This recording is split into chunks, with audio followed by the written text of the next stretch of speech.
I mean, does he remember pushing you, or did he deny assaulting you? What's the status?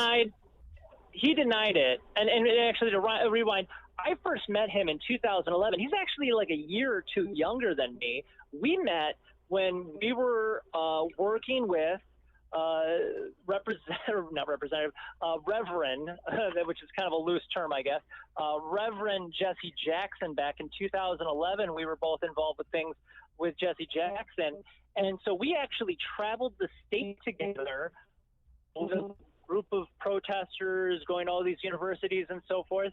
And I wouldn't say we were friends, but we were acquaintances. We had each other's numbers. I would occasionally text him and ask about legislation and how he voted on it and so forth. And he was, helpful in the sense that he could answer a question about a legislation. And that's why in the beginning of the video in 2015, I walk up to him and you see him go, oh, hey, like knows me, likes me, whatever.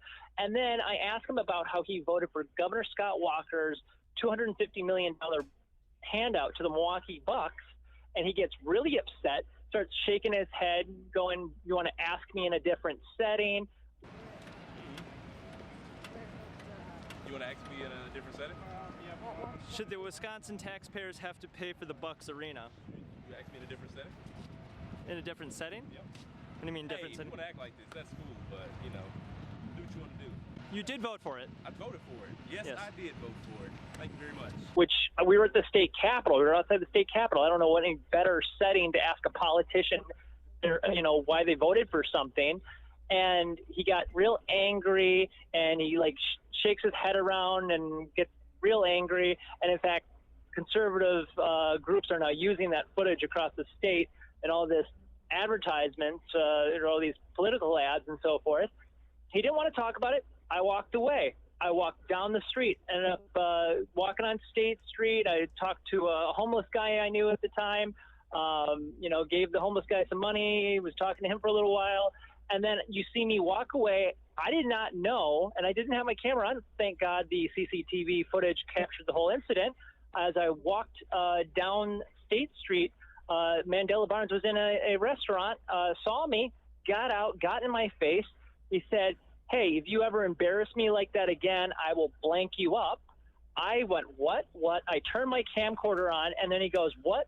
He sees the camcorder and then hits me, and then 4 witnesses saw it, and you could immediately hear people reacting to it. He walks back into the restaurant. I ask all the people around what they saw. What are you talking about? What are you talking about? What are you talking about? I just got assaulted by a politician. Did anybody else see that? That's Representative Mandela Barnes. Raise your hand if you just saw that politician assault me. I saw him push you. Left hand to your right shoulder.